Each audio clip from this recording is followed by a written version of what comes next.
welcome to That's Based. Happy Saturday. It's the big show. I'm your host, as always, Caleb Salvatore, reporting from somewhere underground. We're laughing our way through the end of days. Brought to you by Outlaw Streamers and our friends at drinkbloodofTyrants.com with the promo code BASED, B-A-S-E-D, like the title of the show. You'll save 10% off your order at the checkout. They got two types of wine, both red and white. DrinkbloodofTyrants.com with the promo code BASED, B-A-S-E-D, like the title of the show.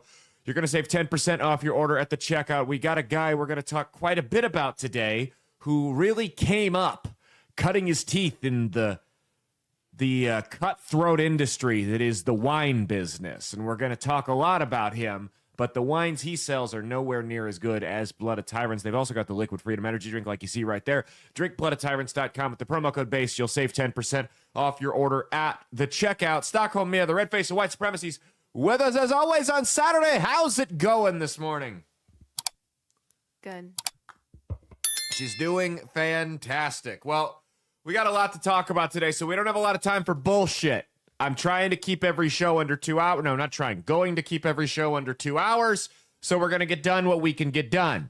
We're going to talk a lot about Gavin Newsom on the Sean Ryan show today. That's our lead topic, and everything else is going to take a back seat. Listen, I'm getting tired of talking about the Epstein thing. We got an update on that, though. We're going to talk about New York City and their mayoral race, but I'm telling you, I'm getting sick of the Epstein thing. I'm burning out on it. That we'll leave it at that. But so before we get into any of that, I got two little housekeeping items we got to touch up on here. First off, the Doge cuts, some of them to PBS and USAID and NPR were codified this week. J.D. Vance had to break the tie with a 50-50 vote.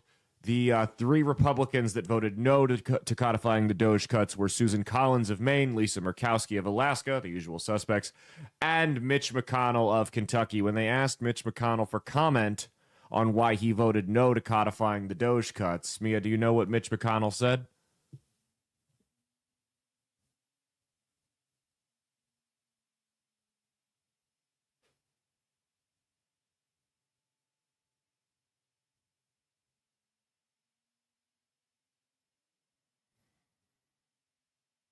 Thank you, Senator Turtle.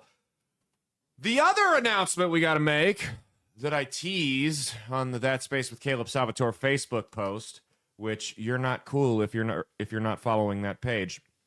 The other announcement I got to make is we've got a congressional race here in Nebraska's 2nd District. It's going to be very, very heated. As we know, Don Bacon is retiring because the job was too hard for him. And that's why he's probably going to run for president in 4 years, because Congress was too hard. It would only make sense to try to get a promotion because that'll be easier, right? So Don Bacon stepping aside. We've got a lot of Democrats throwing their name into the hat. I think meth mouth John Kavanaugh is the leader over there right now. But I want to talk about the Republican Party real quick. So I try to balance. I know everyone thinks that because I use harsh rhetoric on this show that I'm this hardline extremist, no nonsense. That's not me. It's really not me. I try to find a happy medium between someone who's going to stand on principle but can still win an election in a tightly contested district. It's like wanting to have a good run game while staying competent throwing the ball. You got to find balance. Without that yin and yang, there is no point. You can't just be the team that throws the ball 65 times a game and then on every 3rd and short you get stuffed because your team is soft. So when I look at the two candidates that are running, Brett Lindstrom and Brinker Harding, no, we're not talking about the no tips guy. He's not on the short list of people that I'm going to endorse. But when we look at the two people that are running, and I balance out where they both stand on all the issues, and I look at Brinker Harding, I look at a guy when I look at Brinker Harding, I see a guy who's been endorsed by the entire local establishment.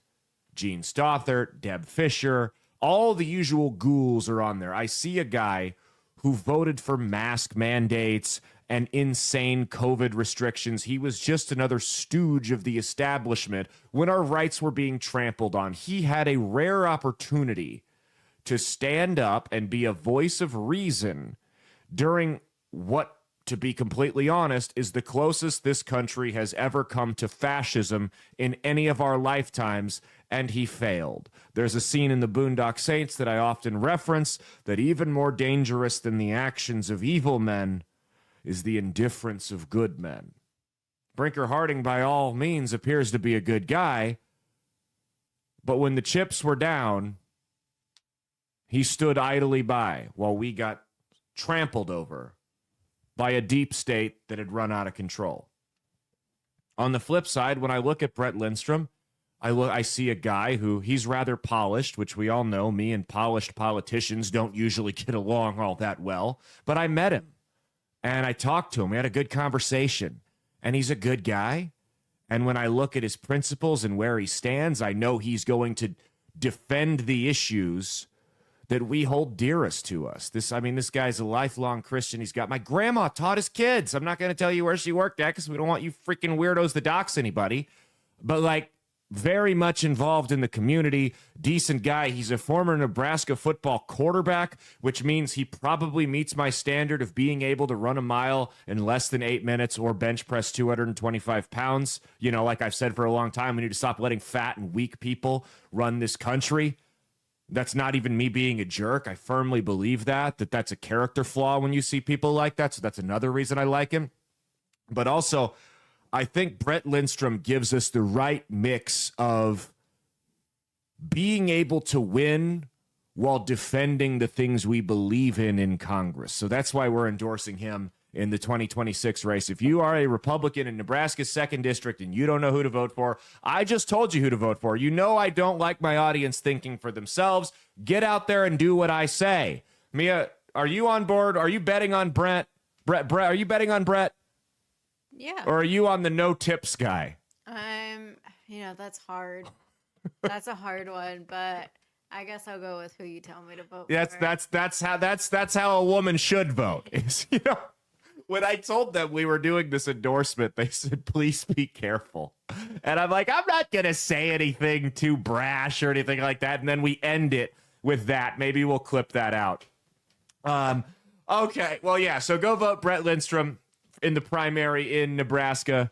No, I just want to clarify. It's not because it's who you told me to vote for. He sounds like a very decent guy. And she didn't even write me in for mayor when I ran my write-in campaign. So that's how you know I don't tell her who to vote for. Yes, no, he is a decent guy. He's, like I said, I don't agree with him on everything. Sometimes I wish that when I hear him talk and I see the things he says and what he did in the legislature, I wish he would be a little bit more rambunctious, should I say? But you know what? Bygones be bygones. Don't let perfect be the enemy of good. And the alternative is not so good. As much as I would like to outlaw tipping in restaurants, I don't think no tips can win the general election. So we're betting on Brett. Okay. With all that said, let's hop into the current state of the left real quick. Excuse me, it's ma'am. All right, this week in the current state of the left, before we get into it, Barack Obama, of all people, had quite the message for quite a few Democrats out there. I want you guys to go ahead and check this out. Trump's agenda. He told donors this over the weekend, quote, I think it's going to require a little bit less navel gazing and a little less whining and being in fetal positions, Obama said, according to excerpts of his remarks exclusively obtained by CNN. And it's going to require Democrats to just toughen up. See, he's right about that. There's no arguing with what he's saying. And Obama's said stuff like this before about how we need to be careful about this cancel culture environment that we've established and yada, yada, yada. The problem is, and people like Barack Obama are partially to blame for the problem the Democrats have right now because they've coddled these people. What you're seeing right now, specifically with this young, up-and-coming group of Democrats, that like 20 or like 18 to 30, maybe 35 age demographic for Democrats, This is the toughest these people will be in their entire lives. I'm telling you right now, when you look at the average when you look at the demographic of Democrats between the ages of 18 and 35, I'm not even hyperbolizing right here. This is the softest demographic of people in human history. Ever. Loser! You're a loser! Loser doesn't even do it justice. These are the weakest, most frail and uninspiring people in human history. These are the people, and they're not just weak. They see weakness as a virtue. They see victimhood as trendy. They're narcissists who see acting like the narcissists of days past would be the guys that would get all jacked and up on steroids and they'd flex in front of you and want you to see how strong they were or how powerful and rich they are. The narcissism of this new generation, specifically with Democrats, has done a 180. They want everyone to see how weak and downtrodden they are, how much of a victim they are to get attention. So even their narcissists are a bunch of pussies. They don't have it in them to toughen up. The people that record 3.5-minute videos of them bawling their eyes out in the parking lot of a Starbucks because the barista called them the wrong gender don't have it in them to toughen up. They have got a serious, serious problem. And I'll tell you another thing that nobody wants to talk about because this isn't very PC of me to point out, but it's the cold, hard truth. The more they sell these people the message that politics is life or death, that the other side wants to wipe them off the face of the planet, or they're fascists, or they're going to put them in camps, or whatever the case may be, the more they do that, the more you're going to see these people who already suffer from mental illness at like 5 to 6 times higher than the national average start to be checked into mental facilities and start to try to kill themselves. And they're going to, these Democrats that are like people like Barack Obama that have coddled them and made them weak and then turned around and told them the other side wants to literally kill you,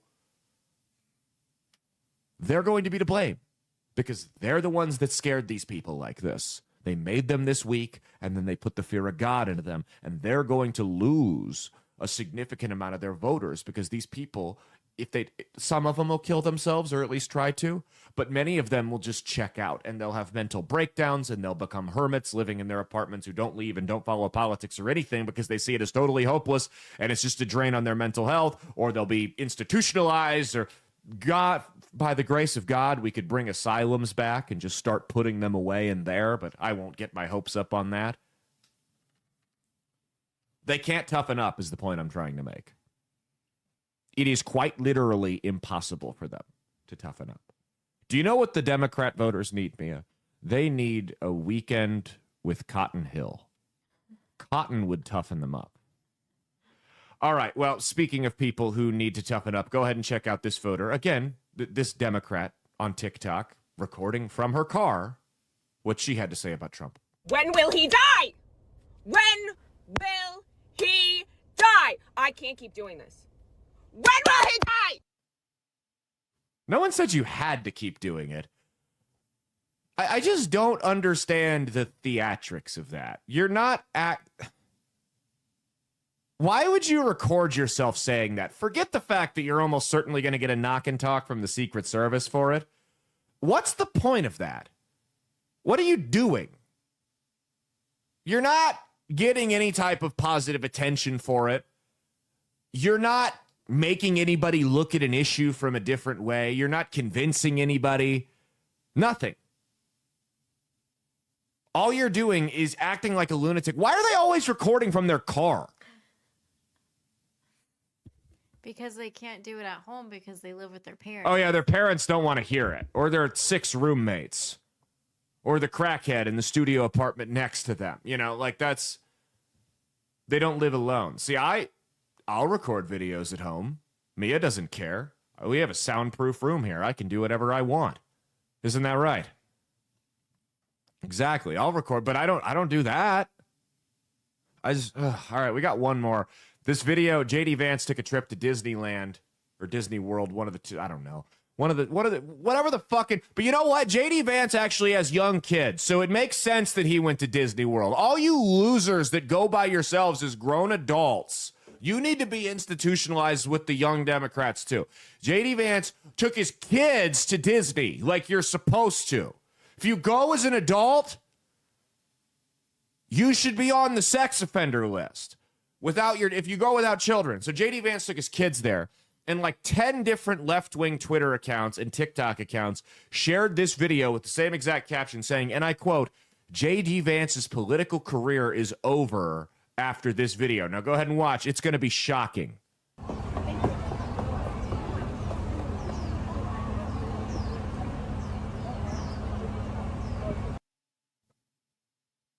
Did you see anything that was career ending there? He was running over to his kid, was on the ride. Or was climbing up the stairs. Did you see anything there? There was career ending? I'm confused. Like, did we see the same thing? Yeah, play it one more time for the good people. This is career ending, evidently, according to these people.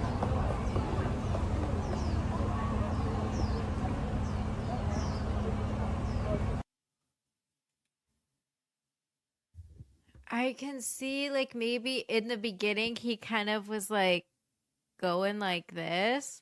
But I think he was just kind of like running. It was a run. He's not going to break into a dead sprint. No. I'm assuming what that was is you.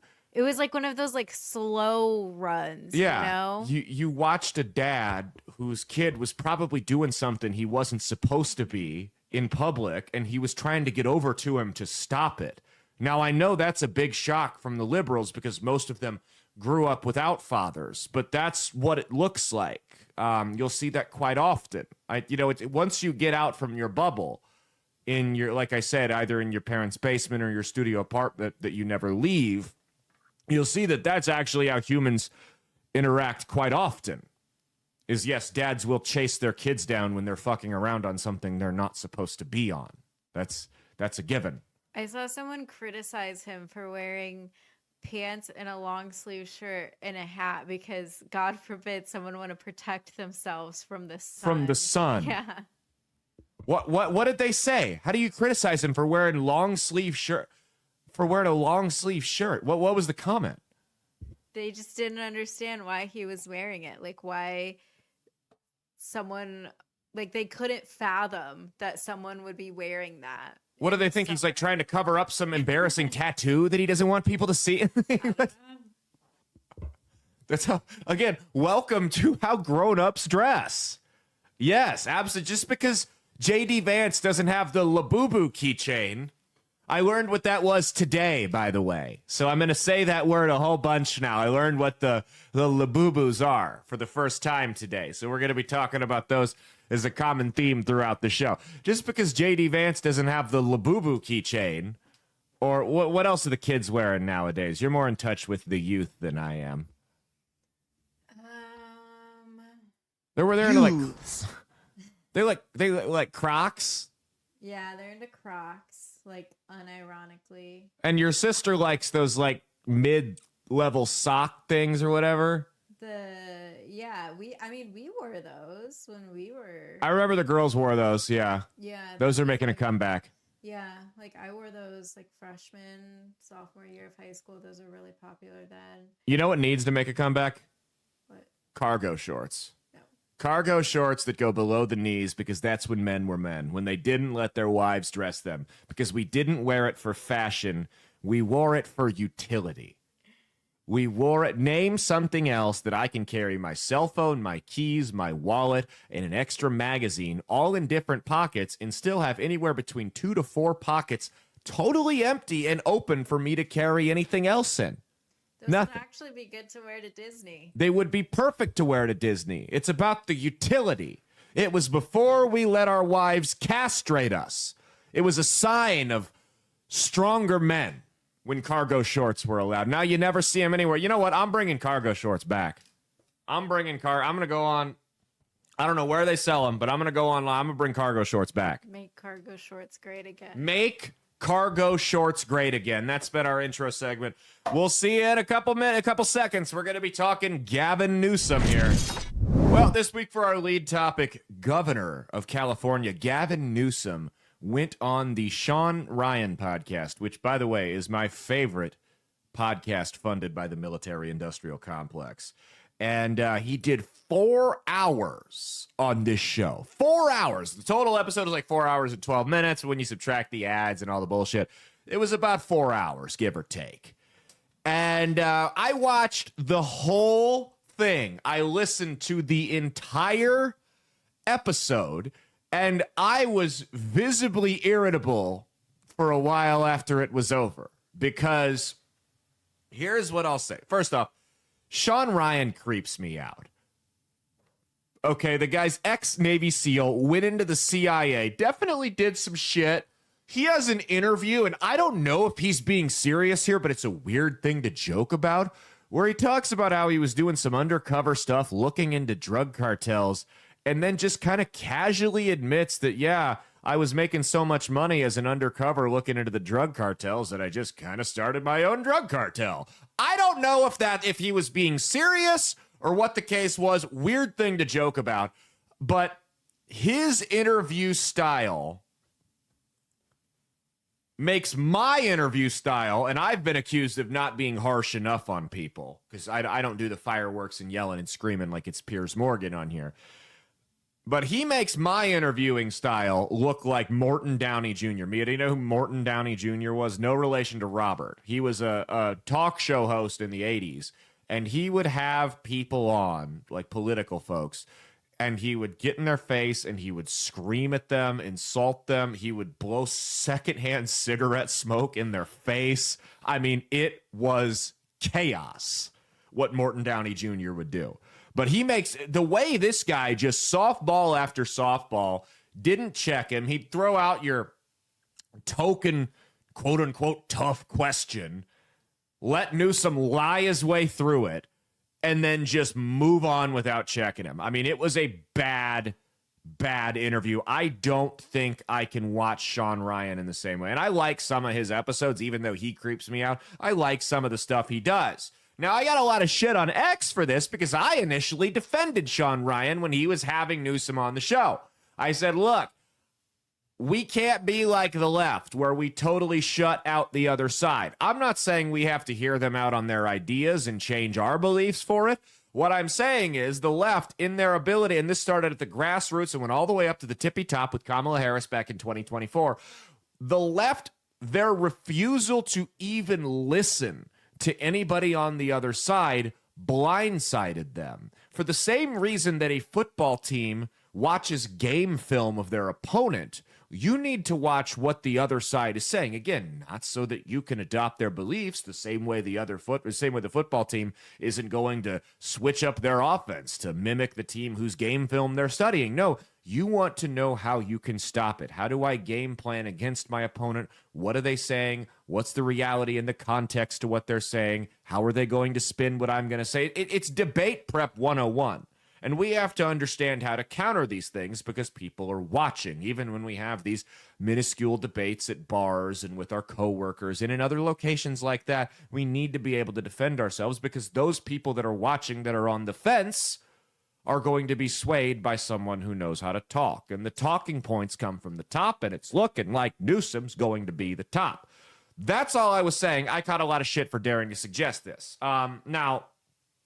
So here was my mindset going into this, because we've covered Newsom, and I listened occasionally to his podcast, like 20, 30 minutes, just to see what he's saying on there. And I've told you he understands how the political game is played. But this is the first real deep dive I've gotten into Gavin Newsom, the person, right? And as bad as Ryan did at this interview, I think it actually, from my perspective, it helped me understand what we're dealing with here. I went into this thinking Newsom was a far left, like AOC style socialist lunatic. And then I went out of it believing this guy stands for absolutely nothing other than obtaining power. Like, he governed to the far left his entire time in California because that's what the people there wanted. And then when he started talking about becoming president, or when the speculation began, he started to move closer to the center. Make no mistake, if Gavin, in another universe, in another a parallel timeline where Gavin Newsom's born in Arkansas, this guy is the most far-right MAGA conservative you'll ever see. Because the beliefs are not important. The ideologies to Gavin Newsom are not important. The only thing that matters is that those beliefs can be used as a vehicle to get him to his end destination, which is more power. This is a textbook, and I'm not a psychiatrist. I can't make diagnoses. But when I look at this guy, I see a textbook psychopath. Plus he looks like American Psycho. I'm dead serious on this. And I've looked into the eyes of some soulless politicians face to face and seen something similar in them. I don't believe that this guy, Gavin Newsom, has ever had a genuine human thought or emotion that didn't have an ulterior motive behind it. That he didn't have some type of angle. I don't think the man has ever loved anybody.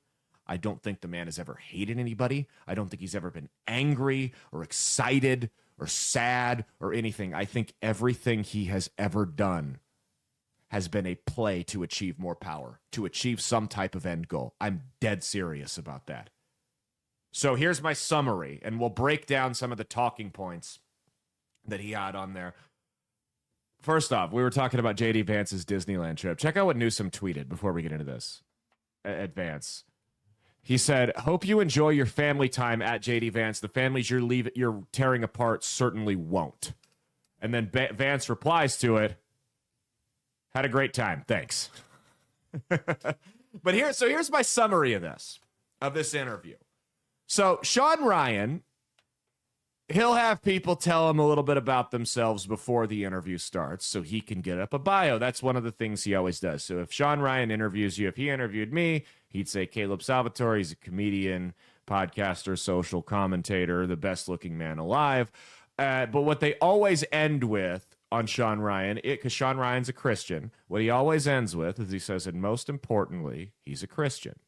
He didn't say that with Gavin Newsom, and that was the first thing I noticed, because Newsom's talked about how strong his Catholic faith is, even though he's kind of drifted away from it. Again, you'll find that to be a common trend with Newsom. He says a lot of words that when you actually sit down and think about them, they really don't mean a whole lot. He likes to filibuster. The man's the deflector in chief. He is the master of what I call quarter truths, because there's so many lies in them that they're not a half truth. It's a quarter truth. He's got a Texas-sized chip on his shoulder because he knows how many people he's lost to Texas. California was the #1 state in the country over the last couple years for U-Haul rentals, and Texas was the #1 state for U-Haul returns. So you go ahead and do the math on that right there. He's lost a lot of people to Texas and Florida, and he knows it. And he's got a real chip on his shoulder about it because he brings it up and compares everything California does to Florida and Texas. The other thing I have written down here is that he curses like a 6th grader who just learned how to use bad words. I'm telling you, I'm not exaggerating. He used the word goddamn, or God damn it, God damned, some variation of the words, at least 100 times. Probably closer to 150. I'm not kidding you. Not a joke. I'm not kidding you. Not a joke. He used the word bullshit quite a bit, and he used the words for Christ's sake quite often as well. Let me tell you, I'm not one of those people that clutches pearls when people say goddamn or Jesus Christ. I'm not. I say it sometimes. I try not to. I don't do it on purpose. I let it slip, but I'm not one of those, "Oh, you took our Lord's name in vain" type. That's not me. I get it. It slips. It happens. But he was clearly making a point to say it here. Why? Your guess is as good as mine. It got to the point where I'm listening to this and I'm like, dude, come on. Like, this is a little over the top. Nobody curses like that. Because that's the thing, is cursing, there is a point of diminishing returns with cursing. They say intelligent people curse more. I don't think I believe that. I think intelligent people know when to drop a well-timed F-bomb. But we all know that person that every other word out of their mouth is fuck this, fuck that. And we all know that person's not very intelligent. Those are always stupid people because they use it as a filler word to make up for their lack of vocabulary. Newsom's not stupid, though. So this is an intentional filler. And my guess is that this is because some consultant who's being paid way too much money told him, hey, this is how the plebs talk. They cuss. You know, you're in a room with a tough guy like Sean Ryan, right? You got to get on his level, his audience's level. These blue-collar, right-wing leaning people, you got to talk like them, and they cuss. And he's on there making a clown out of himself. It's the most unbelievable. It's so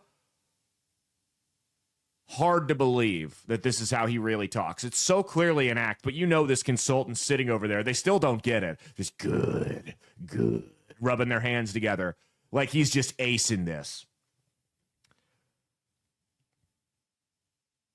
I mean, he said goddamn, so he sounded like Boomhauer from King of the Hill with his dang ol'. Goddamn was, I'm serious, it was close to every other word. Every other sentence. Every other sentence had goddamn in it. 4 hours of that. You know, and that's the thing, is they think that the cursing makes you more relatable to blue-collar folks, to Midwesterners, to middle-class Americans. That's not the case, though. And it still shows they haven't learned their lesson. Because Midwesterners, we're not stupid, even though you guys think we are. We don't want you to be just like us. We understand there are different types of people from different walks of life, and that's okay because it makes the country what it is. It's not a requirement for the average middle-class American blue-collar worker from the Midwest that you be just like him. All they want is for you to be authentic. I don't come from money. I have friends who do. They don't try to act like me. They act like themselves. We have a good laugh about it sometimes. But at the end of the day, I don't judge them because they don't try to put on some weird facade and try to meet me at my upbringing. That's not how it works. We appreciate authenticity, not relatability, right?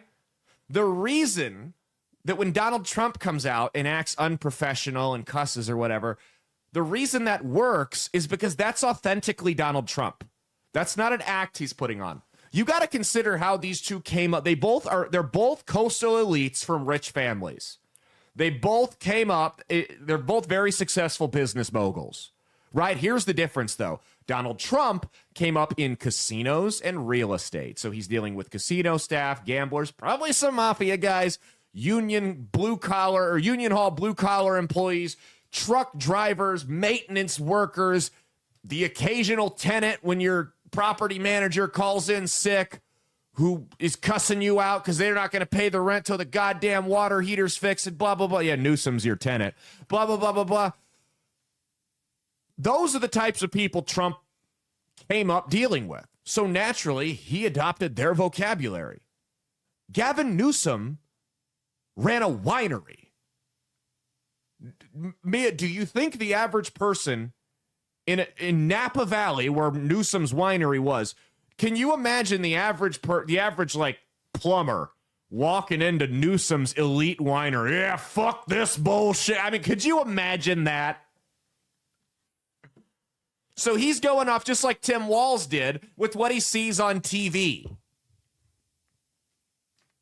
So that's why the cursing doesn't work for Gavin Newsom. The other thing I noticed is that, and this is the summary of the whole interview from Newsom's perspective. Everyone who's ever criticized him is full of shit. The only thing he ever has done wrong is having a dinner party during COVID. California's perfect. They don't have any problems whatsoever. That's why they saw a bigger hiatus in terms of volume and per capita than any other state in the country during his reign. Forget that, though. Any other state that's doing anything right is only getting it right because they copied what he's doing in California. They're leading in every aspect, everything. They're the lead in everything. If you ask Gavin Newsom, tech, they're leading it. Crime fighting, hilariously, if you ask Gavin Newsom, they're the innovators on that one. They're out at the front on stopping crime. Energy, AI, they're leading on all of it. I mean, I think they should have just asked Newsom just different industries. They just should have kept bringing up different industries to see what he said. So how about child diamond mines? Oh, California's the leader in child diamond mines, Sean. Human trafficking. Listen, Sean, there is no one that traffics more humans per capita in the goddamn country than goddamn California. Okay?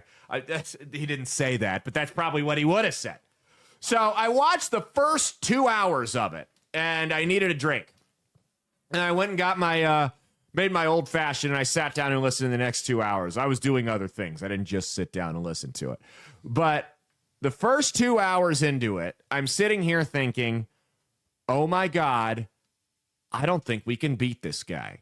Because the way he fires these quarter truths off in such a rapid fire manner,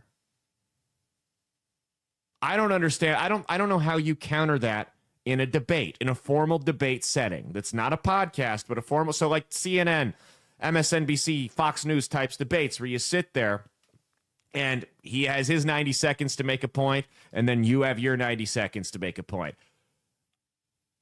The guy will rattle off 4 quarter truths. So 4 things that have an element of truth to them, but are lacking a whole lot of context that actually totally flip around what he's saying. Totally disprove what he's saying and make the opposite point if he would tell you the whole story behind them. But the problem in a formal debate setting is you have 90 seconds. So are you going to spend all 90 of your seconds addressing his lies and never getting your policy points out? That's exactly how he plays. His goal is to make you either constantly play defense or try to outscore him in a shootout. There's no balanced game with Gavin Newsom. You've either got to go blow for blow, rattling off all these crazy facts and statistics with him, or you've got to play defense and address every single lie he made while never getting your point across. So I'm sitting there like, oh my God, how do we beat this guy? And then in the last 2 hours of it, I did a 180. The last 2 hours, I went, oh, the more people get exposed to this guy, the more they're going to realize he's full of shit. We got him. Because here's the thing about Newsom. He's as charismatic as they come. But in today's day and age, that's a curse. Charisma is a good thing, specifically in politics, to a point. But there gets to a point where you're so charismatic that people don't trust you. And that's with anything. That's with the guy you're buying a car from, with politicians, whatever. There gets to a point because people are so used to being lied to in every aspect of their lives that when they see someone who is that charismatic, they put their guard up and they go, I don't know what it is about you, but you disturb my peace. I can't put my finger on it. I do not trust you, though. And that's the effect he's going to have on people. In a debate and little interview clips, it'll work.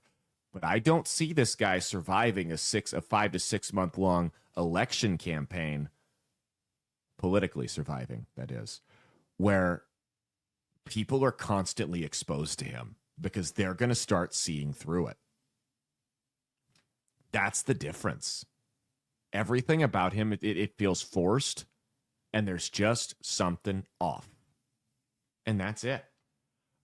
So they broke down quite a bit in this interview, and we're going to talk about a lot of it. We're not going to replay the whole thing, obviously, but I want to hit on a couple of issues. So the first thing they did is Sean Ryan gave him a handgun as a gift. He gives everyone a gift that comes onto his show. Usually it's like candy or some shit like that. But he gave him a handgun because he had a friend at a gun dealer that just wanted to get Newsom holding a cig on camera, and they got it, and it was a photo op.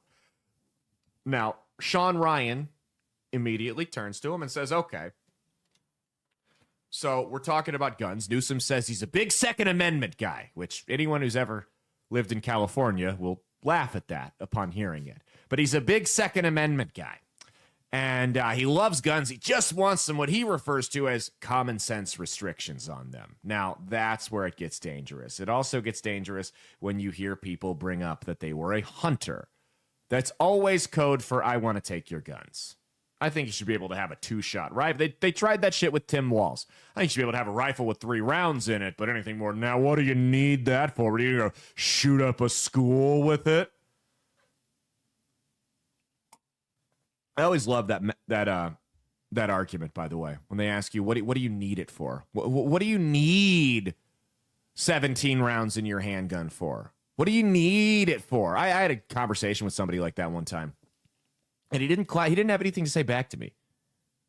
I was out of town for a comedy show, and I was talking to a friend, and he's like, what do you need all those rounds in a gun for? I'm like, let me tell you this right now, man. My wife's, she wasn't my wife at the time. She's I think we were engaged at the time. But I'm like, my fiance's sitting at home right now. I'm 5 hours away. If she were to call me right now and say somebody's breaking down the front door, would you suggest that she go get the gun with 3 rounds in it, or the one with 15, or the one with 30? I want the most rounds possible. They didn't have nothing to say back to that. It's like, oh, that's a good point. This wasn't a friend. It was a comic that was on a show I was in. Like, that's a good point. It's because it is.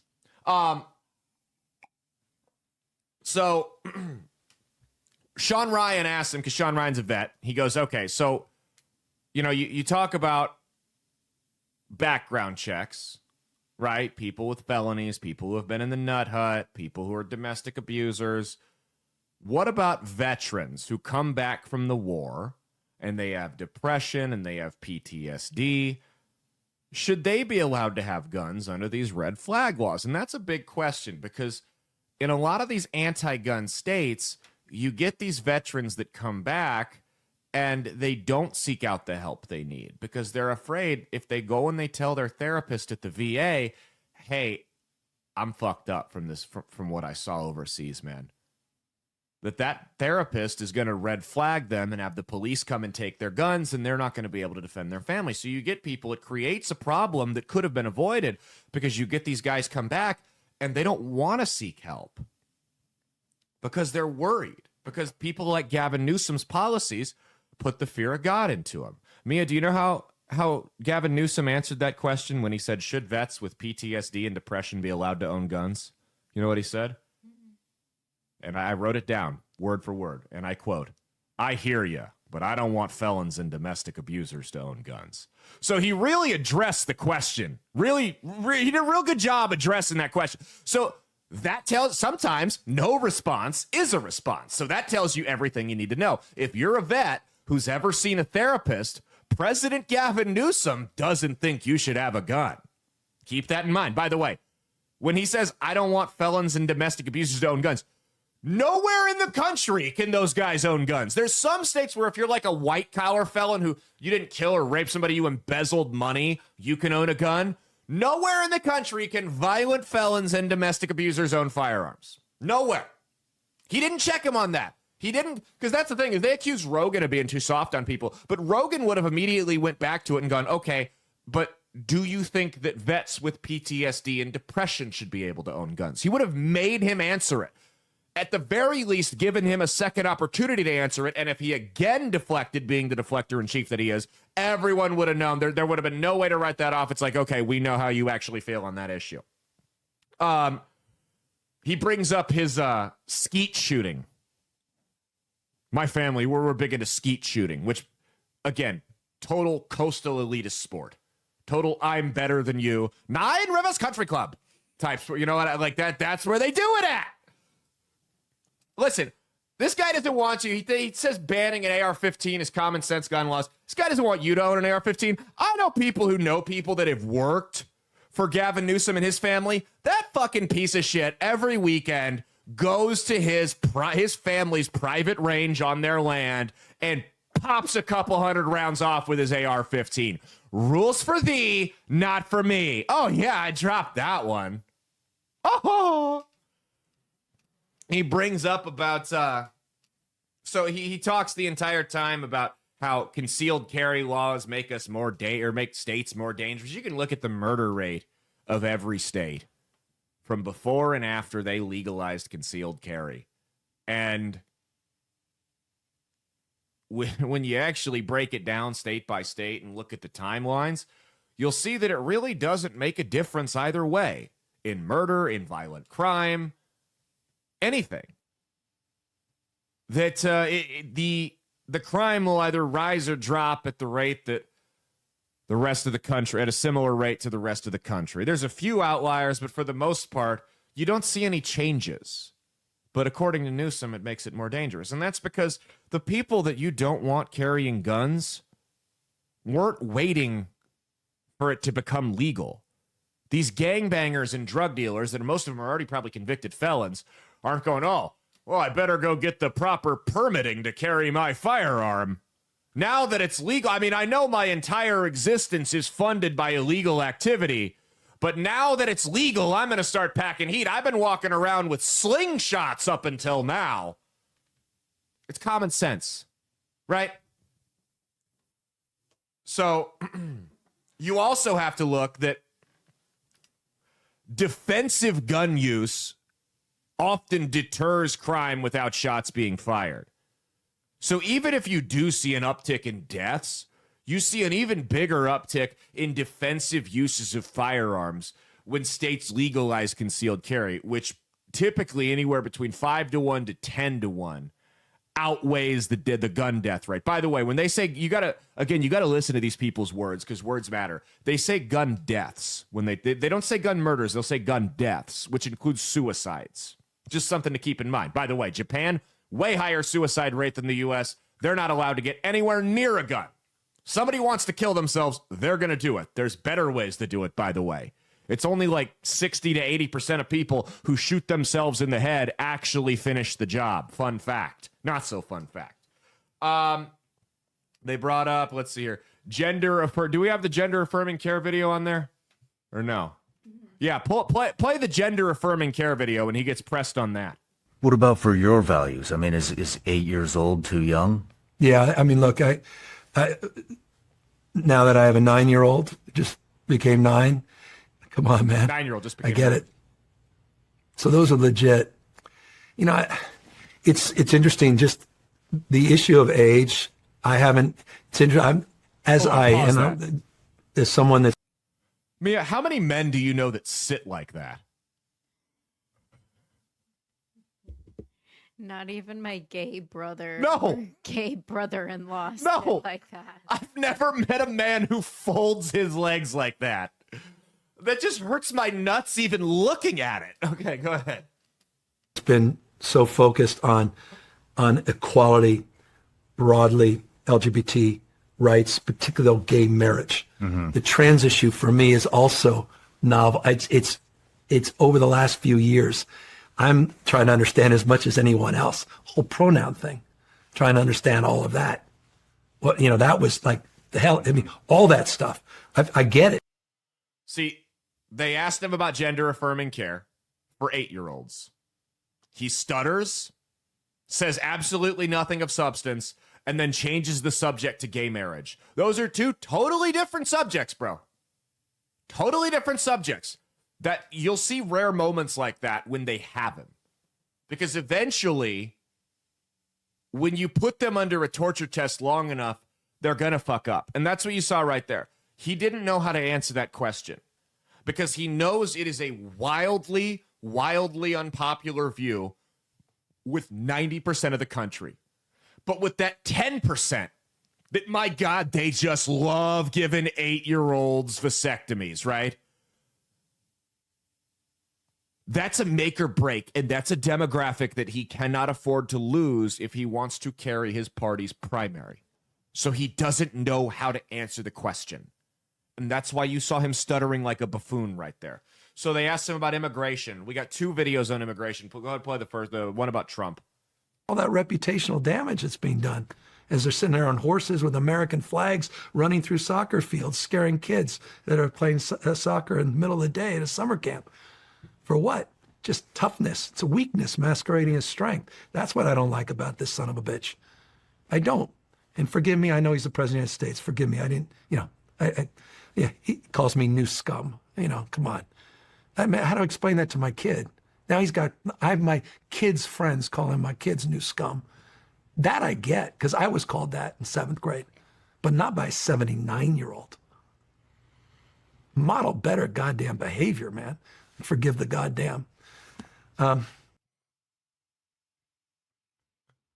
love how Trump has got his kid being bullied in school now. I was called new scum and said, I'm going to keep that to myself. You know what I mean? So obviously Trump didn't start this. Like, this has been a trend in your life of people calling you scum. I might keep that one to myself. You know what I mean? We got one more here. Go ahead and play the second one. All that reputational damage that's being done. As all these mixed status families, $8.5 billion of tax collection in California every year from undocs. $8.5 billion that we receive just at the state level of taxes. That was the last Pew estimate. So it's not insignificant. Backbone, it's half of our agriculture work. You care about farmers and ranchers? If that's what your number one go-to commitment, then you sure as hell should care about their workers. 41% of our construction workers, Texas and California have the highest percentage of their construction workers that would fall into that category. How the hell do we rebuild Altadena and Palisades? We're going to need a peak next year. We estimate about 70,000 workers. Without that workforce, ain't going to happen. You're struggling here. You imagine a peak there. So I think there needs to be a pathway for those folks as we secure the border, and we own that issue. Do you feel that they're taking American jobs? Not in Tulare County. Not in Ventura County.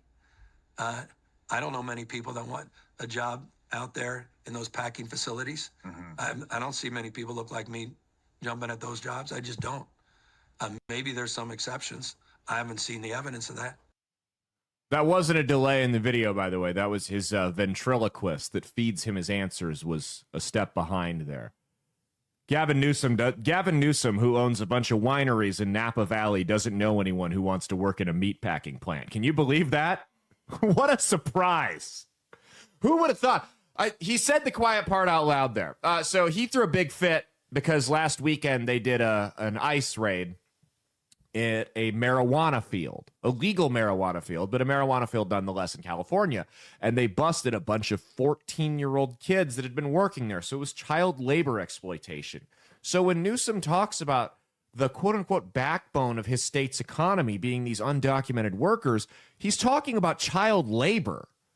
He's talking about people who are being paid half of minimum wage with no benefits, with no overtime, with no bathroom breaks, who were told, hey, you can go ahead and ask for more money. You can go ahead and ask for me to treat you like a human being. But the second you do that, I'm just going to call immigration and have you deported. And I'll have a bus down at the border before you're even sent back, ready to pick me up 20 more workers just like you who are willing to work for half of what I was paying you. That's the backbone of Gavin Newsom's economy. When these people tell you who they are, believe them. I mean, this is like 200 years ago. If you would have had the governor of South Carolina, well, you can't get rid of slavery. It's the backbone of our economy. It's the same thing.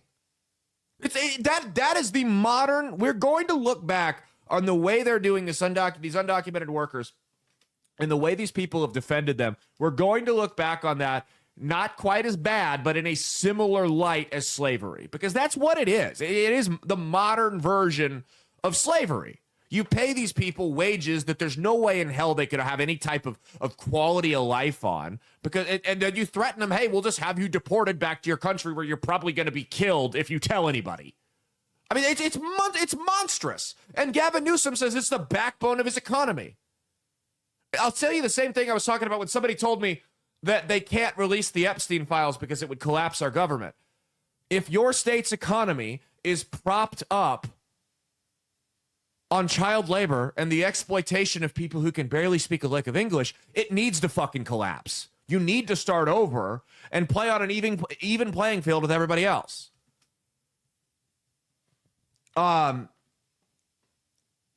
Newsom goes on to say that these ICE raids, that deporting everybody who's here illegally is too far. He supports deporting people who are here illegally that are also criminals. Ryan, to his credit, turned around and asked him, but how do you know who's a criminal?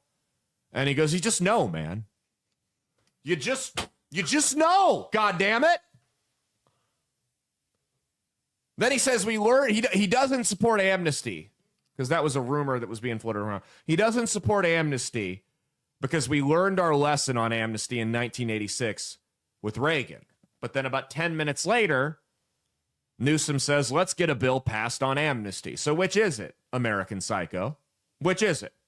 That's just one of the many issues he's terrible on and lied through his teeth. We got a whole lot more here. This is probably going to be most of our show. We'll get to store brand TMZ, and I might have to do like a bonus show on Sunday, or maybe we'll do a Thursday midnight session. Those are fun. But so he says he referred to California, this is another lie that I've written down here, as a quote-unquote donor state. Here's the quote. California is a donor state. We provided $83.1 billion more than we received from the federal government. Texas took $71.1 billion more than they sent. Now, at the surface, this is one of those quarter truths. That's true. That's how much money was paid into the federal government, and that's how much the federal government invested into those states. However, there's a lot of missing context here. This is intentionally misleading. Number one, it doesn't adjust for population or per capita. California has 9 million more people in it than Texas does for the last census, right? So you've got 9 million more people paying taxes to the federal government. Naturally, that's going to increase it. On a per capita basis, California, per resident, takes in $2,100 from the federal government more than they're paying out. Texas, on the other hand, has a surplus of $2,300 per resident, more than they're bringing in from the federal government. So raw dollar comparisons will make California look a lot more extreme than it really is. The other thing is that number is all federal funding. He paints it ambiguously on purpose so that the average person hears it and thinks, wow, Texas is this huge federal welfare state. That's not just federal welfare. That's all of the federal money that enters Texas, including things like military bases, which Texas is the number one in the country for. VA benefits. Texas has far more the red states tend to have more veterans in them than blue states. There's also this little agency in Texas called NASA that has a annual budget of $25 billion a year. That's included in that number.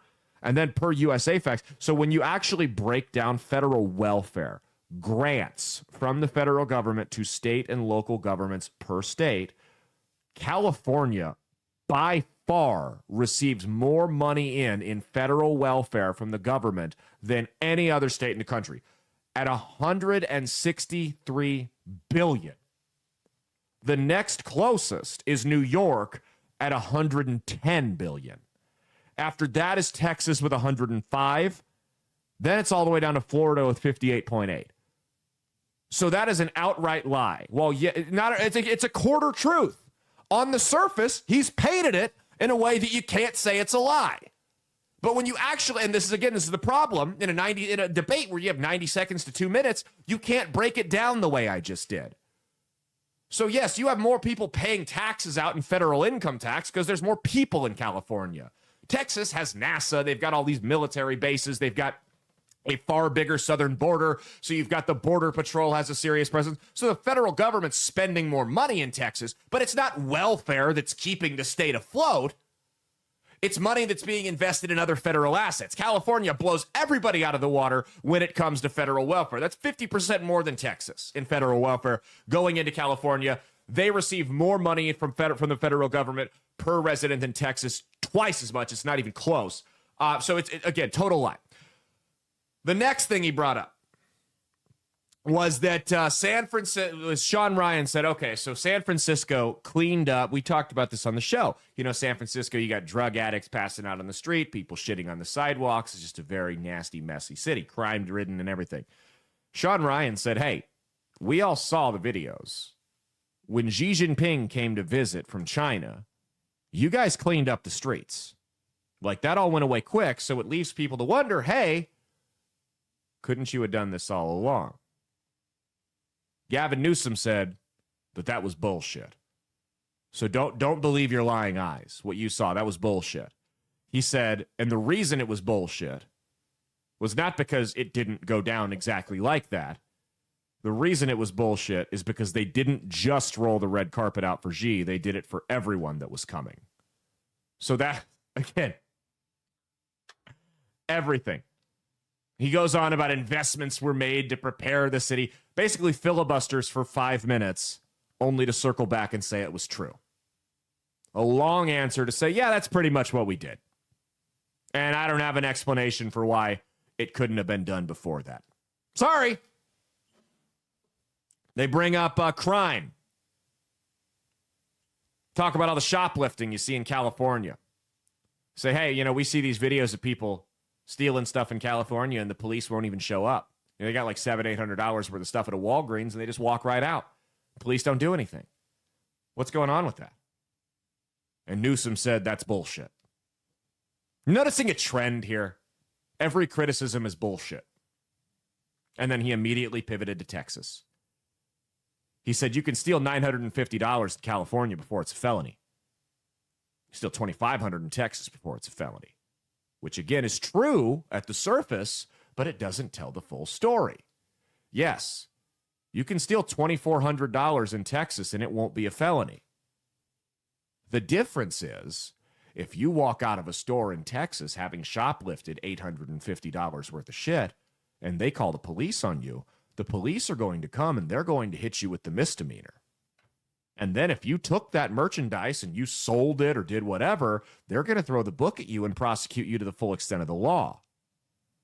If you walk into a store in San Francisco and steal $800 worth of stuff, nothing happens.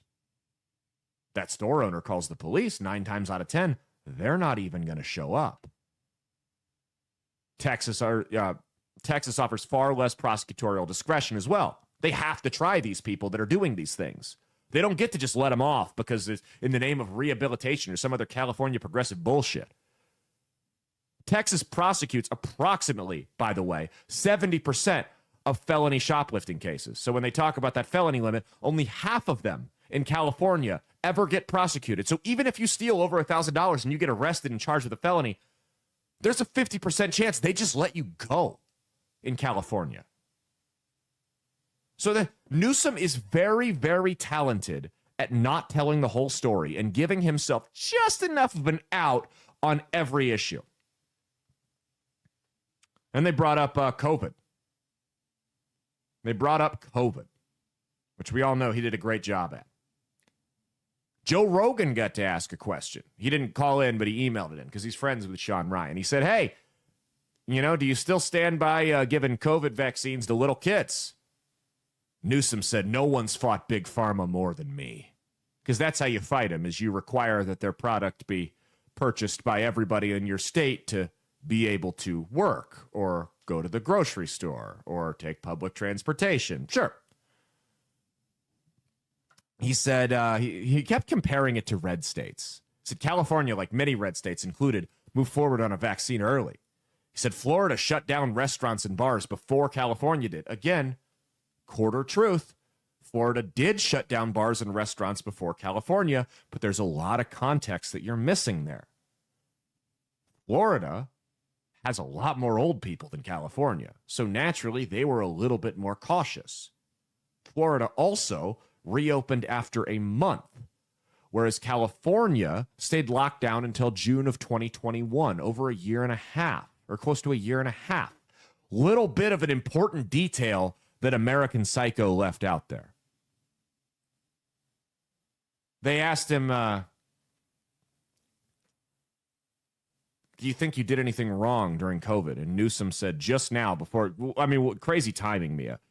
Just before they went on the show, he had asked his team to do a full audit and review of what they did right and wrong during COVID. Great timing. Great timing. It's like I like to watch Caleb Hammer do the financial audit show. And you'll always hear him tell people, why don't you get in a budget? Why don't you start a diet? Whatever, just to save money. And they go, oh, I just started. They always just started it right before they go on the show. How much you want to bet that his team they'll find he did nothing wrong? Because that seems to be a common trend with Gavin, which is that he never does anything wrong. He claimed he said Florida had worse educational outcomes during COVID than California. Kids did worse on reading and math scores in 8th grade.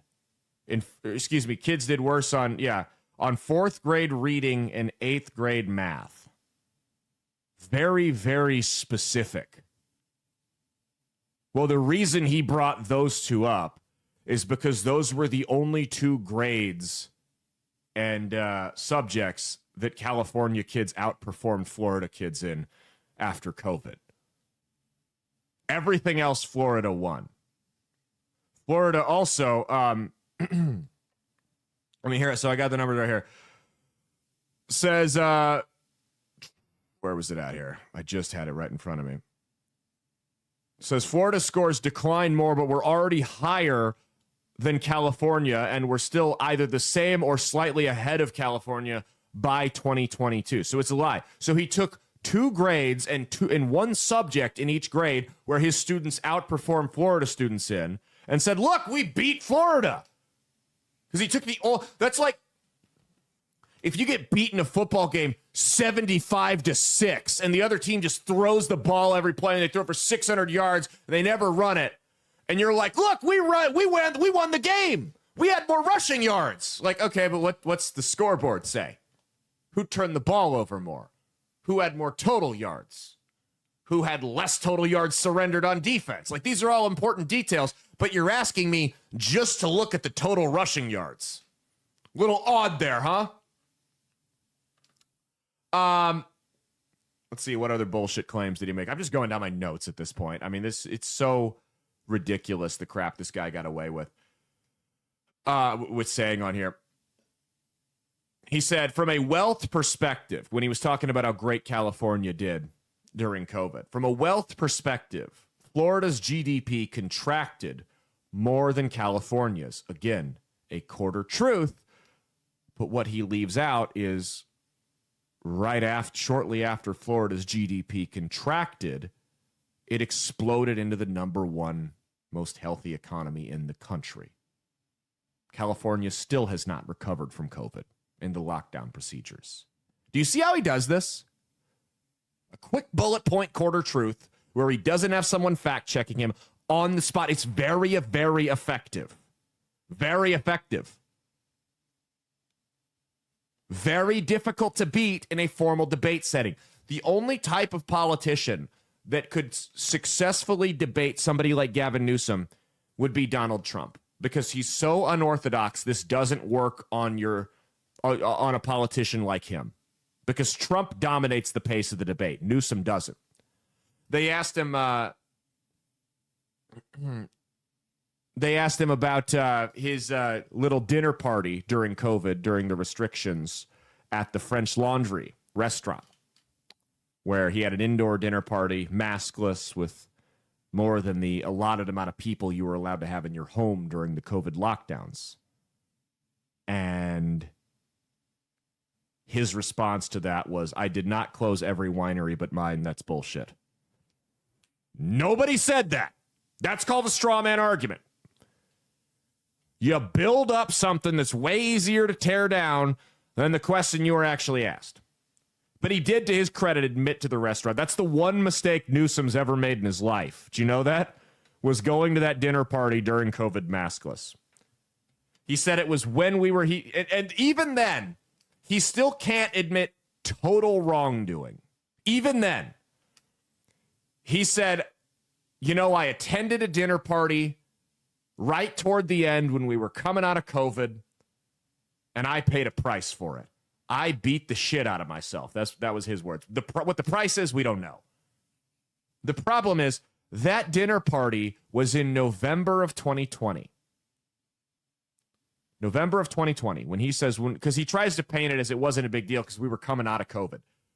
His state kept its full COVID restrictions in place until June of 2021. So either you're lying and you're trying to make it sound like it wasn't as bad and egregious as it was, while simultaneously, because that's the textbook narcissist right there, is even when they admit that they got something wrong, when they got caught red-handed, they will either try to blame someone else for it or minimize it and make it seem like it's not as big of a deal for X, Y, and Z reason. And he kind of threw other people under the bus too, because he got invited to the dinner party. He didn't host it. He made sure we knew that as well. So you either lied about us coming out of COVID, or you kept your state locked down for 7 extra months for no reason. Which one is it, Gavin? Which one is it?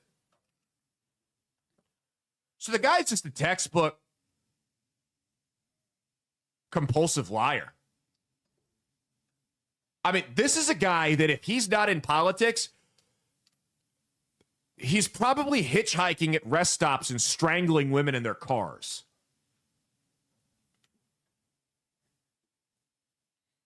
Have you heard his backstory? Let me read his backstory to you.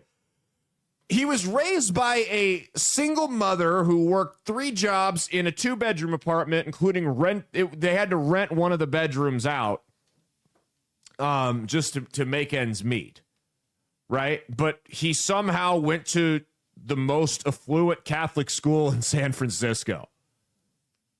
He's also Nancy Pelosi's nephew.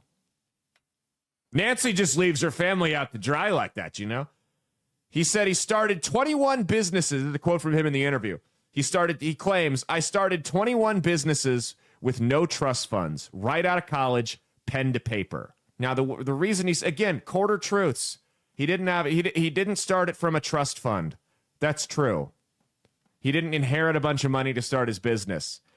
He likes to make himself sound like this lower middle class American dream. Here's the problem.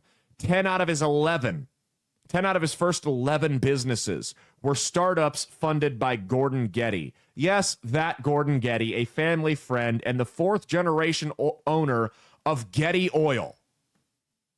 So yeah, it's technically true. He didn't get a trust fund.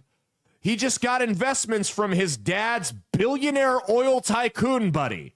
So relatable. Mia, why haven't we called up our parents' oil tycoon friends to invest in some of our business ideas? Why haven't we thought like every lower middle class family on the planet has? Why haven't we thought of that? Newsom's also the godfather of another heir to the Getty family throne. I love he just tries to be this environmentalist that he's got all these deep ties to big oil. I mean, you could argue there is no Gavin Newsom without oil money. How many single mothers working 3 jobs, renting out a spare room in their apartment, have that type of connection? Where a billionaire tycoon, if you listen to Newsom, a billionaire oil tycoon met this, according to him, street kid and was like, you know what? I like the way you talk. I'm going to take a risk on you. I'm going to invest millions of dollars in 10 businesses for you.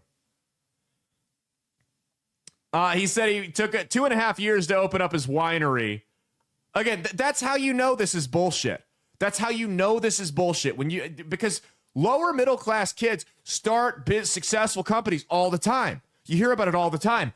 There isn't one on the planet. There isn't one lower middle class kid on the planet living with a single mom working 3 jobs in a 1-bedroom apartment who opens up a winery in Napa Valley. That's not what they go to. They take skills that they have and they apply themselves and they make a successful business out of it. They don't open up wineries. He said it took 2.5 years to open up his winery because of bullshit regulations. Okay, so why does your state keep adding them? If you understand how bad regulations are, why do you keep adding new ones? They asked about his dad, by the way, because his dad was an attorney for Getty Oil, right? Which a lawyer for an oil company has to be one of the scummiest people on the planet. I mean, this is the guy who's got to sweat a 19-year-old single mother out in court. I think your husband fell off that oil rig and broke his neck and died on purpose. He wanted the insurance money. I mean, that's the type of scumbag Newsom's dad was, to defend the oil companies in court. Right? So he said his dad panicked. He didn't say why he panicked, but he said his dad panicked, went into politics, lost, had a nervous breakdown, and fell off the face of the earth. That's what he said. But the relationship with his father makes no sense because he said that, but he also talks about how his family had no money because this is a new one. His family had no money despite his father being a successful corporate lawyer who later went on to be a judge, by the way. How often does that happen? Let me ask you a question. Because how does a judge just duck out and be a deadbeat dad who's not paying child support? Don't you think it would be pretty easy to find a judge to make him pay child support, to serve him with paper? I mean, it's not like he's at the courthouse every day where the summonses come out from. I mean, you could serve him a court summons by walking 2 doors down the hallway. But they had no money. This is a new one from rich kids. They were so broke, despite his dad being a successful corporate lawyer, because his dad was just so generous and couldn't stop donating all of their money to charity. That's a new one. Yes, my dad makes high six figures smearing and defaming victims of an oil company that's skirted by regulations, but he donates most of it to the Save the Dolphins Fund. We used to have this kid in high school who had a rich dad who owned like a trucking company, and we give him shit. We call him a Nepo baby and stuff. And he'd clap back and be like, I'm not rich, my dad is. It's like, that's what we're saying. But he didn't even cop out with the, well, he donates most of his money. You know, maybe his dad did donate most of his money and they were skirting by every week. Maybe. I don't know. But all we know is this guy's a habitual liar who cannot tell the truth. Maybe his dad was just really stupid. Yeah. Donated money to the blackjack table. He's like the rich kid that tries to pretend he's poor. He is. To be more relatable, yeah, to fit in with everybody. He's that kid that like scuffs up his new Nikes before he gets to school in the morning. You know, just fucks his hair up so it's a little disheveled. He's that type of guy. Oh, should we talk about Gavin's love life next? Why don't we dive into Gavin's love life? So in 2005, he had an affair with his chief of staff, campaign manager, and best friend. That was the same guy. It wasn't 3 different people. His best friend's wife while she was working as his secretary. Now, the best friend found out about it, confronted Newsom, and quit the same day. So do you know what Newsom did, Mia? While he was mayor of San Francisco? Called a press conference and told everyone, hey, I fucked my best friend's wife. If that is not, again, trying to paint himself as being sincere, as I'm taking my medicine, that's 100% a power move. 100%. Oh, I'll show you. I'll get the last laugh. I'll go on national television and tell everyone I fucked your wife and you can't do shit about it. In 2006, he dated a 19-year-old model named Brittany Mounts when he was 38 years old. Well, that's not illegal. We can all agree it's kind of creepy. A little creepy. And I guess he determined, or his consultants did, that wasn't good for his political career going forward. So they broke up. In 2007, shortly before he met his wife, his current wife, who's a film producer, he sought treatment for alcohol abuse. Obviously, that didn't last, the sobriety thing, because we played a clip of him on the show about a year ago where he was telling people that they need to just shut up, relax, and drink some wine. And if you know anything about alcoholics, they don't like to take the blame for their actions. And if you listen to the things that we have talked about with Newsom on here and his refusal to take any responsibility for anything he's ever done wrong, the one thing he'll even fess up to doing wrong, he finds a way to spin is not just somebody else's fault, but not as bad as you actually think it is. That is textbook alcoholic. They don't take responsibility for anything. Something tells me this guy does have a drinking problem, and he actually needs to get help for it. I think he's got more than a drinking problem, though. Here's the lesson that we learned from this. Let's summarize it. Let's land the plane and wrap this up, because I'm done talking about this guy. Here's what we learned from this.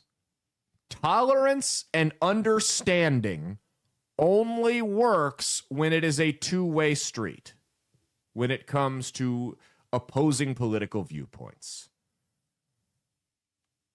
The cat's out of the bag with Newsom. We know what he's about. You can go watch it. There's plenty of game film on him now. There's no more hiding any of it. If we're going to bring these people onto our platforms, they either have to, A, come to the table in good faith and be willing to actually discuss the merits of the things they're saying and the details of their plans, and not deflect, but answer hard questions when they're checked on some of these things they're saying. Or we have to clap back at them. We can't do what Sean Ryan did and let them just get away with it and just bank on the idea that your audience and the average person who's watching it is going to be smart enough to do that research for themselves, or even not even smart enough, have the time to do the research and look it up for themselves. Because I'm telling you right now, a lot of people don't have the time, nor do they care enough to do it. If they're going to use our platforms to lie, spin, and manipulate, we have to get aggressive with them. We cannot let them come on our... They believe me, if Newsom wants to go spew his shit unchecked, he can go on CNN, MSNBC, ABC, you name it, any day of the week, every day of the week if he wants to. They'd probably give him a show if he asked them nice enough. He can go on all those shows and do that. There's plenty of left-wing podcasts that would take him. If they're going to use our platforms, we have to check them, and we can't play nice with them. Be respectful. They're the guest. But it gets to a point, and I'm changing up how I'm going to start. First off, we'd have to find someone on the left of center with the balls to actually come on the show, because they're a bunch of fucking pussies and retards. But the next left-wing guest we get on our show, the gloves are off. I'm not going to cuss at them and yell and scream. You're not getting away with this stuff anymore. It's no longer just a friendly conversation if you're not entering it in the same mindset. Right? If you're going to enter it of the mindset that I'm going to lie and cheat and try to dominate this conversation and spew a bunch of bullshit, I'm going to be a dick. And I think everyone else should be too. That's been our lead topic. Stay tuned. We got Store Brand TMZ coming up next. All right, and this week's edition of Store Brand TMZ is brought to you by Firecracker Farm. Firecracker.farm, not .com, .org, or .net. Firecracker.farm with the promo code BASED, B-A-S-E-D. Like the title of the show, you'll save 10% off your order at the checkout on hot salt. Hot salt is a combination of Mediterranean sea salt, scorpion pepper, Carolina Reaper, and ghost pepper. Hot salt goes great on everything. Firecracker.farm with the promo code BASED. You'll save 10% off your order at the checkout. Hot salt is made right here in the good old US of A on a family farm with love.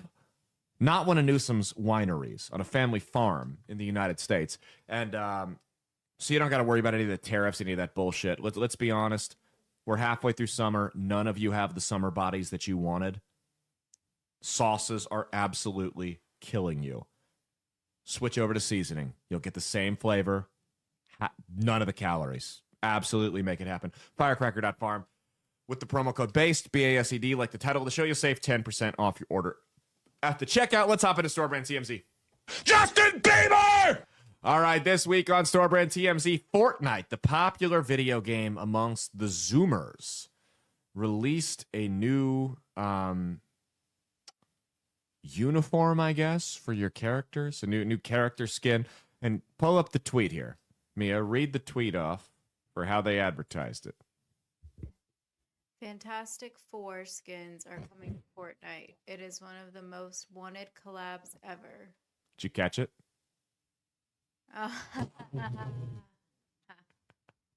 Fantastic Four skins. It's a new Jewish Fortnite. Speaking of the Jews, we have got Elmo's official account on X was hacked, and boy, oh boy, does Elmo have some opinions. Pull the tweets up here. Elmo tweeted last Sunday, and I quote, "Kill all Jews." 3 minutes later, he said, "Release the files at real Donald Trump, child fucker." 6 minutes later, Elmo says, and I quote, Elmo says all Jews should die. Fuck Jews. Donald Trump is Netanyahu's puppet because he's in the Epstein files. Jews control the world and need to be exterminated. See, this is why we... things that I love about Hitler.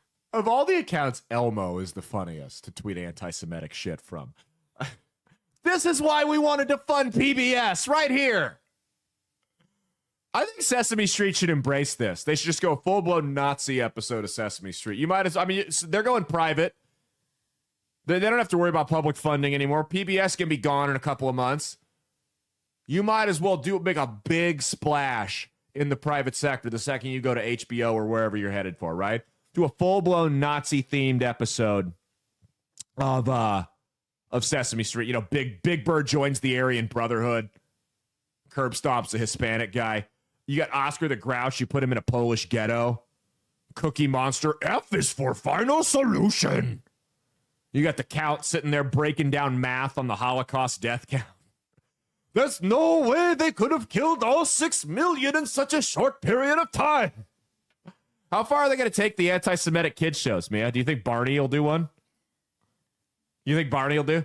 Mm-hmm. I hate Jews. Jews hate me. 6 million seems like a lot to me when they run the media and the banks and politics too. Won't you say I hate the Jew? I mean, they could go so many directions on kids shows. What are the kids shows nowadays? What's the Gen Alpha brain rot they're watching?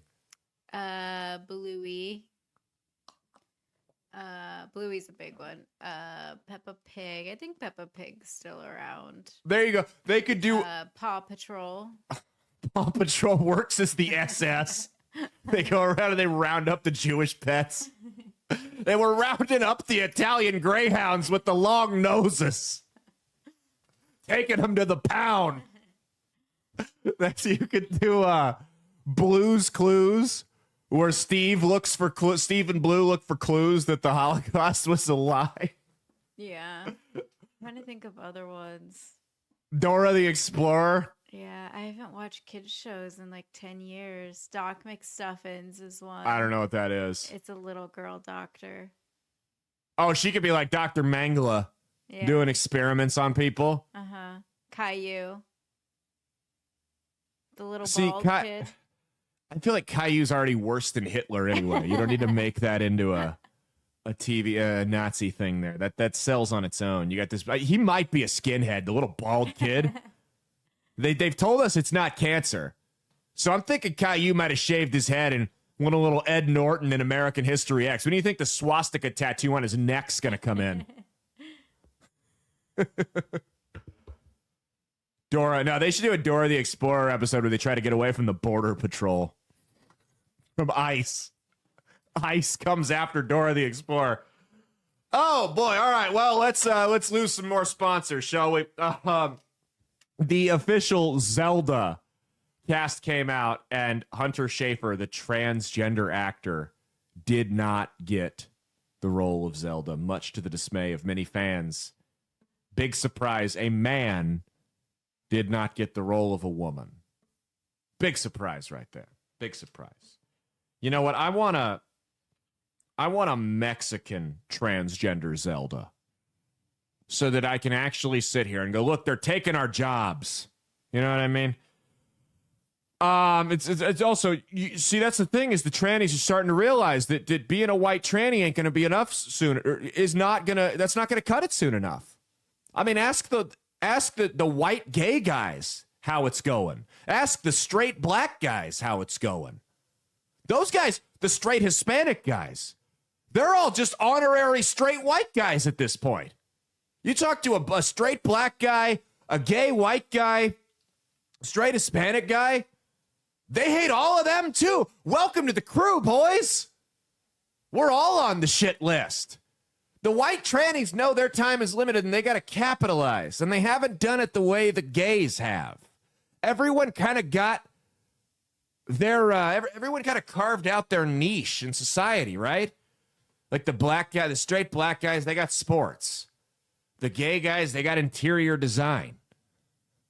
The trannies haven't carved anything out, and they see the clock is ticking, that eventually they're going to be relegated to the straight white male category soon enough. So they're freaking out. They're like, we got to figure something out. We got to, and they're banking on video game princesses.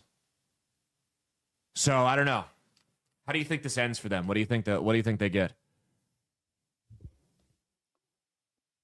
Who? White? The trannies, the white transgenders. I don't know. Be a tough one. Next up, paranormal investigator Dan Rivera dies suddenly at the age of 54 while traveling across the U.S. with the real haunted Annabelle doll. Did you hear about that? Mm-hmm. With the real haunted doll. I didn't realize that the Annabelle doll is what they're calling the vaccine nowadays. News to me. Did you see there's a guy, he's going around, he's doing a docuseries where he meets up with a bunch of people that are into witchcraft and Satanism and animal sacrifice, and he's just having them all curse him, place curses on him to see if it's real. Have you seen that? I've heard it's called like a cursed man or something like that. I'm going to see if I can find the guy and get him to come on the show. I think it'd be an interesting interview because it's not too popular. He's small enough that he might do our show right now. We might get in at the ground level, kind of like we got in at the ground level of Dan Osborne for Senate a year ago. So I'm hoping we might be able to reach out to him, see what we can do. I actually want to watch. It looks interesting. I want to see if it works. Last one. JoJo Siwa released a cover of the popular anthem from, I believe, the 1980s, Betty Davis Eyes. And haters on the internet are coming for JoJo. Check this out. And she knows just what it takes to make a problem. All the boys think she's a spy. She's got Betty Davis eyes. Okay, so I actually like that song, the original, because Art Bell used to play it as bumper music. How old is JoJo Siwa? She could be like 20? It's like 22, I think. Why does she sound like she's 63 and has smoked a pack a day every day since she was 12? Is that 22. On purpose or is that her actual voice? What's that? Yeah, 22. Is that on purpose or is that her actual voice? That's probably her actual voice. Is she one of those child stars like, that they just blew her vocal cords out? She's like Miley Cyrus, where her vocal cords probably just got fucked up. You just had a bunch of predatory business executives trying to just squeeze every penny out of her and didn't care about saving her. But here's the thing, though. With Miley Cyrus, at least her old music, before she blew her vocal cords out, was kind of, I mean, it's not my style, but it was kind of good. JoJo Siwa's music has always sounded like shit. Do you know how pissed off I would be if you destroyed my vocal cords before? Because there's like exercises you do to take care of your vocal cords if you're in entertainment, especially music. Do you know how pissed off I would be if you blew my vocal cords out, ran me down for that crap? Her music wasn't even good before she ruined her voice. Well, okay, so they both had kids' songs. Like, they both did. Miley Cyrus was infinitely more talented. Yeah. There's no question. Yeah, they both did kids' songs, but JoJo Siwa's songs were terrible. Miley Cyrus had actually good songs. Yeah, it's not my style. I mean, like they were, but like there was musical for kids talent songs. involved. Yeah, yeah. Also, I think the big difference was JoJo Siwa was Nickelodeon, Miley Cyrus was Disney, so they put a lot more work. I didn't know JoJo Siwa was after my time. I didn't know. I know your sister when she was little listened to her. That's my only experience with it. They're terrible songs. Yeah. Yeah, because I remember we were going somewhere, and she made me turn it on in the car, and I'm listening to it, and I'm like, God, this is horrible. And then I realized someday I'm gonna have kids of my own, and I'm gonna be playing crap that's probably even worse than this in the car. No, my kids, Hollywood Undead, my kids are listening to. Anyway, that's been Store Brand TMZ. Stay tuned. We got trending this week coming up next. All right, trending this week, we're going to get as much done as we can. We might be doing a little bonus show for you guys. Actually, I might do a bonus show for you guys Friday morning. Actually, might be the move because I want to test out our soon-to-be new streaming thing before I get charged an exorbitant amount of money for StreamYard. But go to tactilian.com, tactilian.com. Use the promo code BASED, B-A-S-E-D, like the title of the show. You'll save 15% off your order at the checkout on gifts for the Patriot in your life. Tactilian.com with the promo code BASED. You'll save 15% off your order at the checkout. Tactilian has awesome gear for your home and office, for your vehicle, clothing and accessories for you, even for your dog. TACTILIAN.com with the promo code BASED, B-A-S-E-D. Like the title of the show, you'll save 15% off your order at the checkout. Not only are you going to do that, you're also going to go, a portion of your proceeds are going to go to help build homes for wounded veterans. Okay, let's get into some of this stuff.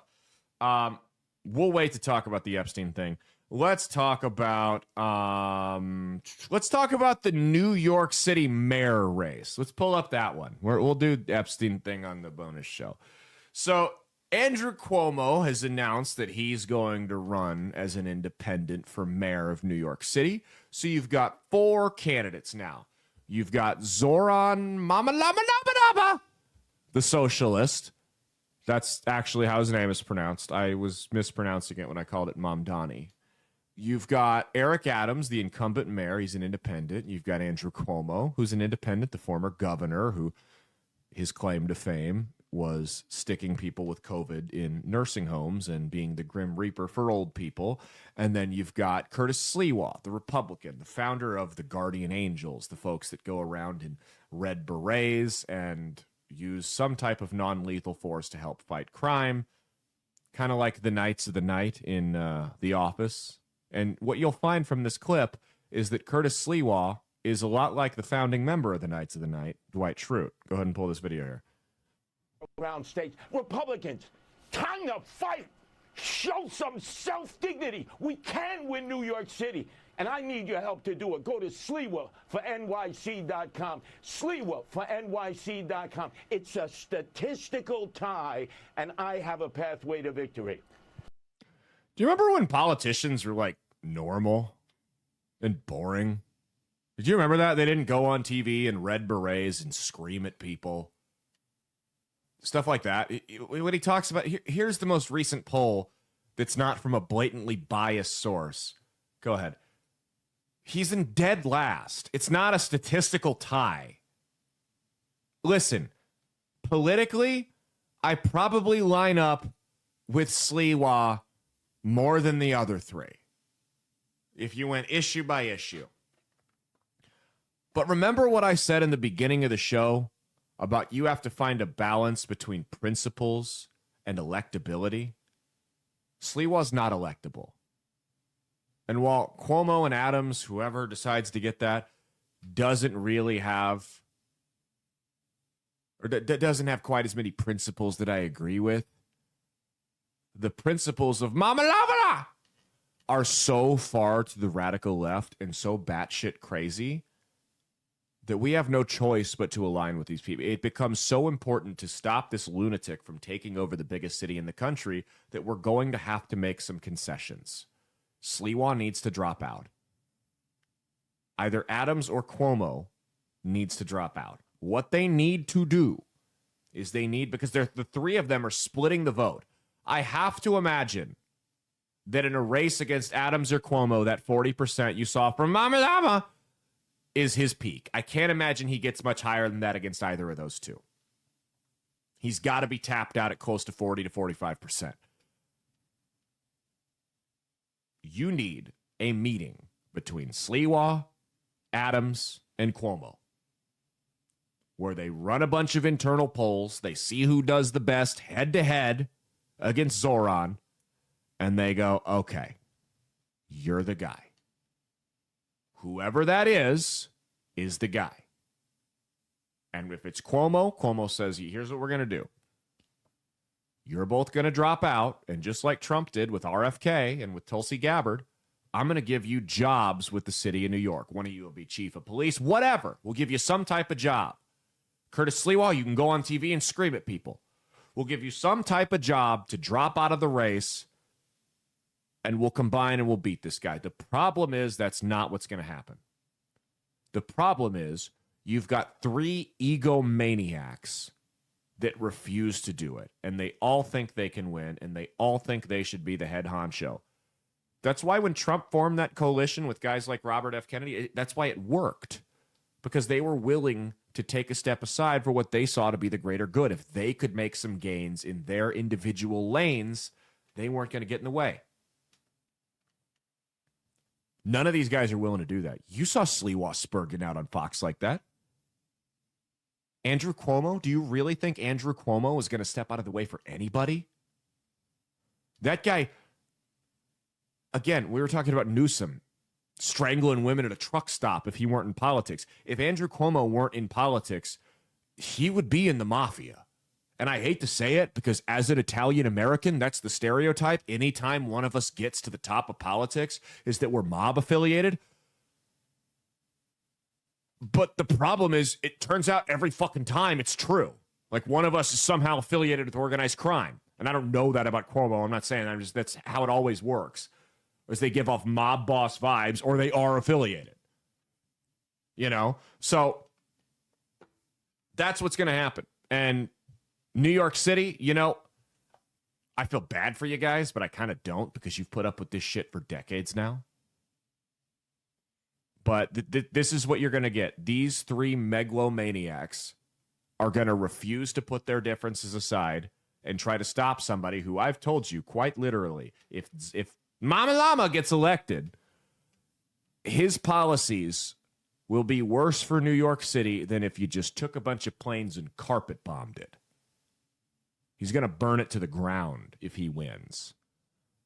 You don't want that. Trust me. So go ahead and fucking figure it out. Okay. I don't know. What should we talk about, Mia? Should we talk about one? We'll talk about one more. Should we talk about the auto pen with Biden? Should we talk about the Texas Senate chaos? Oh, let's talk about the Texas Senate chaos. That'll be fun. That's a good one to end this on. So the Texas Senate race is... Before you do that, really quick, I just want to know. So my sister went to Labubu for her birthday. Labubu, which I learned was today. Yes, the Labubu. Yes, I'm looking it up. $80, and they're all sold out. What the fuck is... It's a keychain, right? Keychain, yeah. Yeah. I saw a tweet that said Labubu looks like how Biden would pronounce Shia LaBeouf's name, and that's all I can think of now. But $80? Is that like resale? No. Okay. They have a $20 one, but it's like a surprise mystery Here's what you're going to box. do. Here's what we're going to do. Or you can get a Lafufu, which is a fake one. We're going to start monitoring the Gen Z trends because we have more money and more access to capital than the kids do. And we're going to start buying all this shit up in the Omaha market and reselling it and making way more money. That's what we're going to exploit how autistic this generation is for a profit. Okay. Let's talk Texas. So Texas is not really projected to be a hotly contested Senate race, but the primary could be. Could be very interesting because you got this guy who's the incumbent Republican down there named John Cornyn. He's a more moderate Republican. A lot of people don't like him because he sold us down the river on gun control under the Biden administration. Specifically in Texas, that's a problem because, you know, they love their guns down there. So Ken Paxton, the attorney general in Texas, who's far more conservative, said, fuck this. This is bullshit. I'm going to run against John Cornyn in the primary because Texas needs a real conservative and I can win. And he's been dominating in the polls. Well, A couple of days ago, Ken Paxton tweeted this. After facing the pressures of countless political attacks and public scrutiny, Angela and I have decided to start a new chapter in our lives. I could not be any more proud or grateful to the incredible family that God has blessed us with, and I remain committed to supporting our amazing children and grandchildren. I ask for your prayers and privacy at this time. Kind of a weird thing to say. And then his wife tweeted this 20 minutes before him. Today, after 38 years of marriage, I filed for divorce on biblical grounds.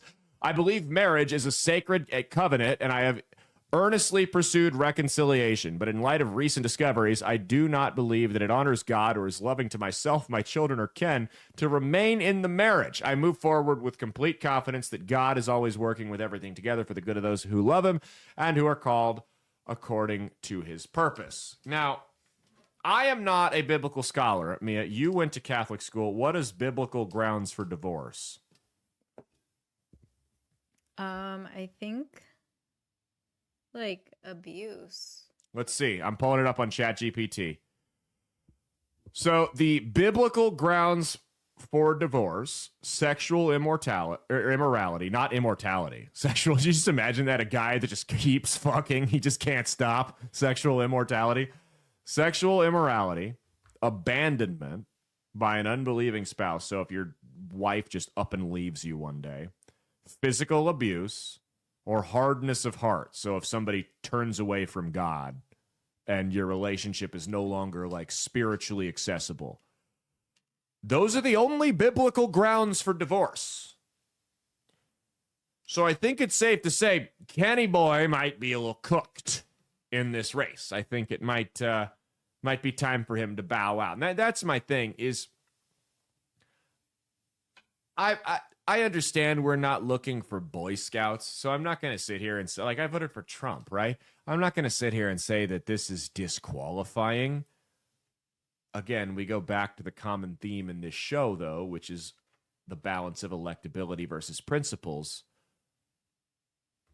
How electable is this guy if his wife is publicly announcing that he either cheated on her or beat her during his election campaign? Like, how can this guy win? How deep does this rabbit hole go? I don't think he walked out on her. Maybe she's just upset because he was just so generous in donating all of his money. Do you think it was that? She's like, we're going broke. I'm my husband's the attorney general. I'm living in an apartment working 3 jobs because he's just donating all of our money. Renting out the spare bedroom. Yeah. He won't stop. He's just too generous.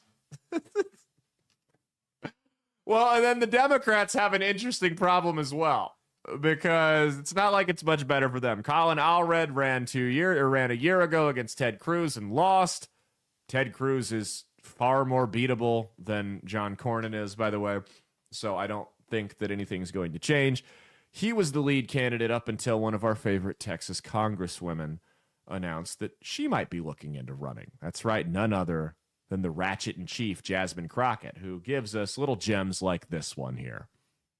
Like blue states are constantly putting red states on life support, yet we got these little red states that ain't contributing nothing, but they are definitely taking up a lot of money. You know, it is interesting because the governor in California, I don't know if you caught this, but Governor Newsom was talking about just holding on to his dollars because California is what they call a donor state, meaning that they actually contribute more than they take from the federal government.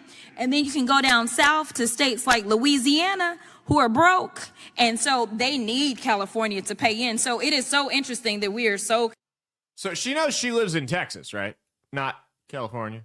She would be running for a statewide election in Texas, not California. You see what I'm talking about? Why it's important to listen to things people like Newsom are saying? Because it's not just going to be Newsom that says it, because the left gets their marching orders from the top down, and they parrot the talking points. You see how she basically said what Newsom said in a way more ghetto way about California being a donor state? Word for word, she copied and pasted what he said. Now, we broke down why that was an obvious lie in the segment earlier on in the show. how much missing context there was there, but it doesn't matter. That's why it's important we see what these idiots are saying so we understand how to counter it. But Jasmine Crockett, she's going to be, she's dominating the polls to be the Democrat nominee for Senate should she choose to run. For the love of God, please run this woman. Please run this woman so everyone can see what a fucking moron she is. Every time we bring up Crockett, we get nasty comments on YouTube. I don't know why she's got this army of ghetto simps that follow her around and defend her honor, but they get really, really upset whenever we bring her up. And we get ratioed with thumbs down, like raids and stuff like that. It's actually kind of funny. It's, I remember we had one guy tell me I was a hot mess. Said I looked like a hot mess. I don't know what a hot mess looks like. I think I dress pretty conservatively on the show. I didn't think I was a hot mess. Well, you guys sit around and type anonymously from your basements on YouTube when you haven't seen the light of day for 6 weeks. You sit out there and call me a hot mess. Get out of here, you fucking loser. Anyway, that has been our goddamn show, goddammit. I'm Caleb Goddamn Salvatore. This is That's Goddamn Based. Cheat on your goddamn taxes, not your goddamn spouse. And if you do, don't run for Senate in Texas. Right, Mia? And what do you want to tell them to end the show? Stay goddamn based. Stay goddamn based.